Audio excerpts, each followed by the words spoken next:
हे भगवान, ये ठंड। बोलिए प्रेम से श्री सद्गुरु महाराज की जय। तो ठंड भी काफ़ी है। सबसे पहले तो मैं आप सभी से कहना चाहूँगा कि आप लोग अपना और अपने बच्चों का ख्याल रखें, क्योंकि ठंड बहुत ज़्यादा है। और इस ठंड के कारण मुझे भी थोड़ा सा गले में प्रॉब्लम है, थोड़ा आवाज़ भी भारी है। और अपना ख्याल रखते हुए आप बच्चों का भी ख्याल रखें, अपने सभी आसपास के लोगों का ठंड से ख्याल रखें। अगर कोई आसपास आपके गरीब है तो कोशिश करिए, अगर आपके पास कोई गर्म कपड़ा देने की आपके पास हिम्मत है तो आप उनको गर्म कपड़ा की सहायता कर सकते हैं, क्योंकि इंसान की सेवा ही संत और परमात्मा की सेवा के बराबर है। इंसानियत की सेवा हमारे सभी संतों ने, हमारे सभी शास्त्रों ने बताई है। जो इंसान से प्रेम नहीं कर सकता है, सही रूप में देखा जाए तो वो इंसान हमें देख करके हमारी खुशी से खुश नहीं है, उसकी भावनाएं नफरत की है। और जो इंसान होता है, केवल उसे सबको एक ही दृष्टि से देख के आगे बढ़ना है, केवल इंसान सेवा के लिए। जब उसको किसी प्रकार की समस्या दुख हो, उसके सुख में उसके दुख में साथ खड़े होना ही इंसानियत है। तो आज का जो समय है, जैसे गर्मी होती है तो लोग शरबत, ठंडा या कुछ बांट करके लोगों की सेवा करते हैं, पानी पिलाते हैं। तो आज जो सेवा का अवसर है वो ठंडे कपड़ों का है। ठंडे कपड़े मतलब ठंडे नहीं, गर्म कपड़ों का है, क्योंकि ठंड का समय है। कभी कभी तो अगर कोई गरीब आपके आसपास है तो आप उनको गर्म कपड़ा दीजिए। जर्सी है, स्वेटर है, या फिर टोपा है, या फिर कंबल, या कोई शॉल या लोई। तो इस तरीके से आप उनको भेंट करके उनकी सेवा कर सकते हैं। इंसान की सेवा आप कर सकते हैं, क्योंकि ये सबसे बड़ा धर्म है और सेवा धर्म है। इसके आगे भक्ति के कर्म को करना धर्म है। संत सेवा, शास्त्रों का सुमरण, अध्ययन, संतों का संग और सज्जन आदमी से मित्रता। ये ध्यान रहे प्रिय भाई बहनों कि अच्छे लोगों से अगर आपकी मित्रता है तो आपके जीवन में कभी अगर दुख का पहाड़ टूटता है, कोई दुख भरी कोई घटना, कोई बात आपके जीवन में होती है, तो अच्छे लोगों की संगत से आप उस परेशानी से, उस घटना से आराम के साथ बाहर निकल जाएंगे। और ध्यान रहे, जो लोग ऐसे लोगों से संगत कर बैठते हैं जिनके पास सत्संग नहीं है, भजन नहीं है, मैं किसी की बुराई नहीं कर रहा हूँ, तो अगर हम ऐसी संगत करते तो ये लोगों के पास क्या है, दुख से लड़ने की ताकत, सहनशीलता नहीं होती। इसीलिए ये लोग दुख के समय भाग खड़े होते हैं। और सुख के समय केवल जो सत्संगी होगा, जो अपने माँ बाप के द्वारा संस्कारी बच्चा होगा, बड़ों का सम्मान करने वाला होगा, चार लोगों को मानने वाला होगा, समाज, ईश्वर और बड़ों का सम्मान करने वाला होगा, शास्त्रों की बात को मानने करने वाला होगा, सभी के सलाम मशवरा से जो चलने वाला होगा, वह आपके साथ दुख और सुख में बराबर खड़ा रहेगा। तो ध्यान रहे, संगत भी, मित्रता भी, उठ बैठ भी, दोस्ती यारी भी और रिश्तेदारी भी, अगर ये होने पर, अगर इनमें लोग सत्संगी हो, अच्छे लोग हों,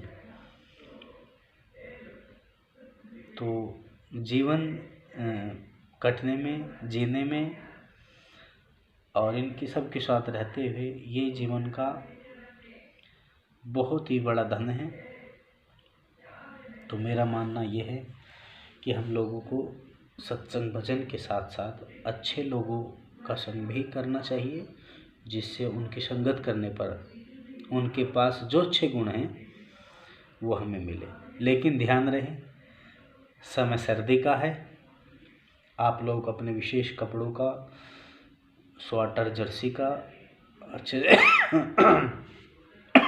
अच्छे से ख्याल रखें। मुझे भी खांसी है तो ये थोड़ा सर्दी का ही कारण है। तो आइए थोड़ा भक्ति पर हम लोग चर्चा करें। रामचरितमानस गोस्वामी तुलसीदास जी महाराज के द्वारा कई पुराणों में से थोड़े थोड़े ज्ञान को लेकर के गोस्वामी तुलसीदास जी ने एक ग्रंथ लिखा, जिस ग्रंथ का नाम रामायण है, रामचरितमानस है। तो इसमें सबसे पहले गोस्वामी जी ने गणेश भगवान की, माँ सरस्वती, शंकर भगवान, सीताराम, जानकी और फिर अंत में अपनी बात कही कि मैंने कई शास्त्रों को जोड़ करके 18 पुराण, 6 शास्त्र, 4 वेद, इन सब को जोड़ करके इनको और रामायण, लगभग वैसे तो करोड़ों रामायण सप्तकोटि अपारा, इन सब को जोड़ के समझा के मैंने ये रामचरितमानस की रचना की। पृथ्वी तल के देवताओं की वंदना पूजा करने के बाद गोस्वामी जी ने सर्वप्रथम इसके बाद गुरु महाराज की वंदना करते हुए अपनी बात कही। बंदाओ गुरु पद कंज, कृपा सिंधु नर रूप हरि, महामोहतम पुंज जासु बचन, रवि कर निकर। गोस्वामी जी कहते हैं, मैं सबसे प्रथम उन गुरु महाराज जी के चरण कमलों की वंदना करता हूँ जो कृपा के समुद्र और संसार में न रूप में हरि है और जिनके वचनों से महामोहरूपी घने अंधकार जो है, इनके वचन इस महामोहरूपी घने अंधकार में सूर्य किरणों के समान है। गोस्वामी जी कहना चाहते हैं, माया रूप ये अंधकार जब पृथ्वी पर फैला रहता है तो जीव को भय रहता है, जैसे रात के समय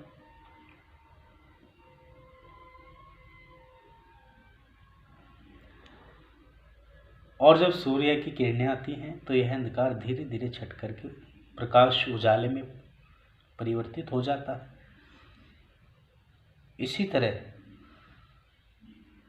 यह हमारा जीवन भी एक माया रूपी, एक काल रात्रि रूपी, अंधकार रूपी है। लेकिन इसमें जैसे ही किसी संत के शब्द आते हैं, किसी संत का संग मिलता है, शरणागत मिलती है, तो इनके वचन, इनकी सेवा, इनका आज्ञा पालन ही हमारे लिए सूर्य किरणों के समूह के समान है। इसलिए गोस्वामी जी कह रहे हैं, बंदाओं गुरु पद कंज, कृपा सिंधु नर रूप हरि। मैं इन गुरु महाराज के चरण कमलों की वंदना करता हूँ जो कृपा के समुद्र है और नर रूप, नर मतलब मनुष्य शरीर में स्वयं ईश्वर परमात्मा का रूप है, नर रूप हरि। बंदाव गुरु पद पदुम परागा। आगे कहा, मैं गुरु महाराज के चरण कमलों की रज को प्रणाम करता हूँ। बंदव गुरु पद पदुम परागा, कारण सुरुचि सुबास शरस्य अनुरागा। उनके चरण कमल की रज को प्रणाम करता हूँ। रज मतलब धूल। क्यों? क्योंकि वो जो धूल है उसको छूने से साधक को दिव्य दृष्टि मिलती है। उस धूल के छूने से हमारे हृदय में सुरुचि, अच्छी सोच, सुरुचि मतलब अच्छी सोच अच्छे विचार, अच्छी कामना, अच्छी पसंद, अच्छी चाह और अच्छी अभिलाषा और ईश्वर के प्रति अच्छे प्रेम को जो उत्पन्न करती है, ऐसे प्रेम को उत्पन्न करने वाली सार सहित रज को मैं प्रणाम करता हूँ, गोस्वामी जी कहते हैं। गोस्वामी जी एक संत है, इसीलिए अपने जीवन के अनुभवों को रामचरितमानस से जोड़ रहे हैं।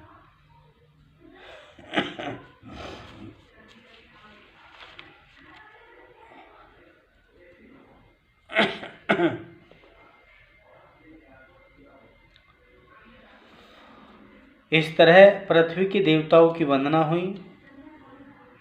जैसे पृथ्वी के देवता शास्त्र और संत लोग हैं, जिनके प्रियवाची शब्दों में संत लोगों को हम ब्राह्मण भी कहते हैं, क्योंकि अपने शब्द, अपने सत्संग और अपने जीवन के अनुभव से ये हमारी शंकाओं का समाधान करते हैं। इसके बाद गोस्वामी जी ने संत समाज को प्रणाम किया और इनके गुणों की चरित्र, इनका गुणों का बखान, चरित्र बताया। कहा कि साधु का जो चरित्र है वह कपास की तरह होता है। कपास तो आप समझते होंगे, रुई।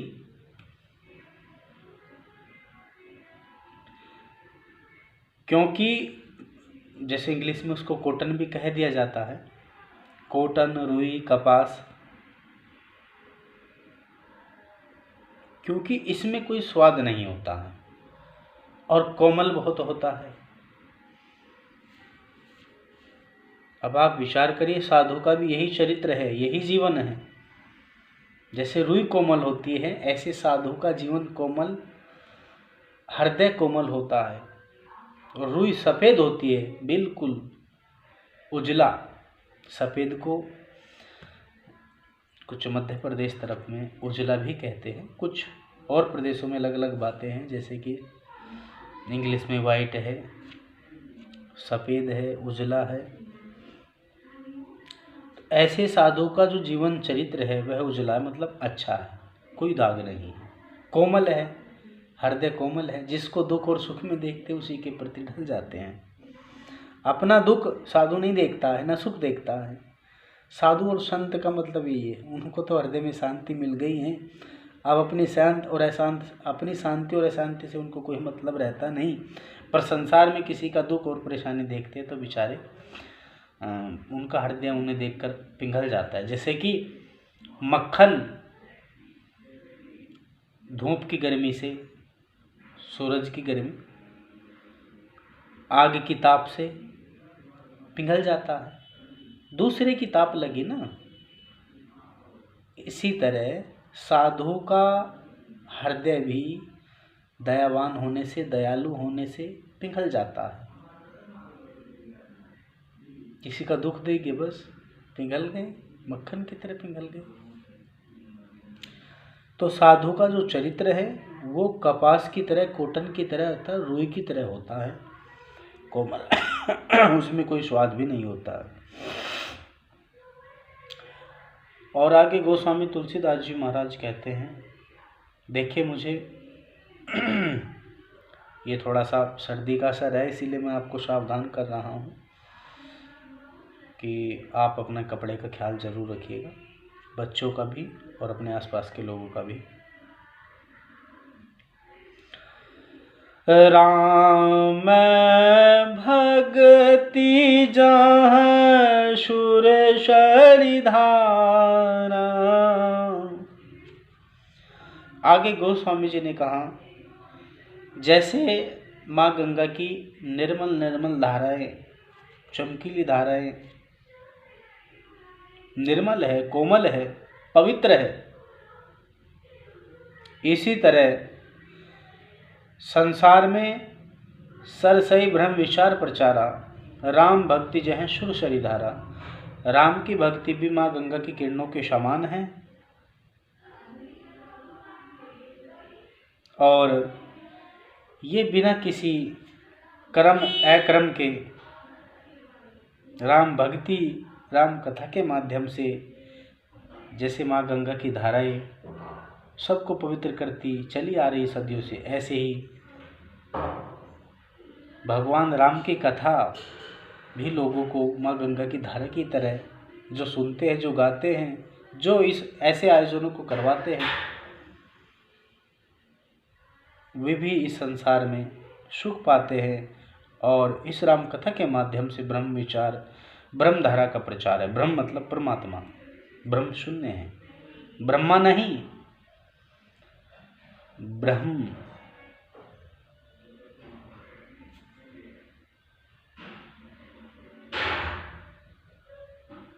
एक ब्रह्म होता है, एक ब्रह्मा होता है, एक ब्रह्म होता है। ब्रह्म मतलब परमात्मा, शून्य, जहाँ सब कुछ शांत हो जाए उसको ब्रह्म कहते हैं। तो ये जो कथा है कर्तव्य यानी बुरे कर्मों का नाश करने वाली यमुना की धारा के समान है, माँ गंगा की धारा के समान है। और संत समाज इस गंगा के किनारे, इस धारा के सहारे तीर्थराज जैसा, ऐसे तीर्थराज के समान है संत समाज, जो सुनते ही साधु के समाजों को जो सुनते हैं, साधु के संतों को जो सुनते हैं, जो सुनते ही अपने जीवन में आनंद और मंगल को पाते हैं, और यह कथा उनको देती है।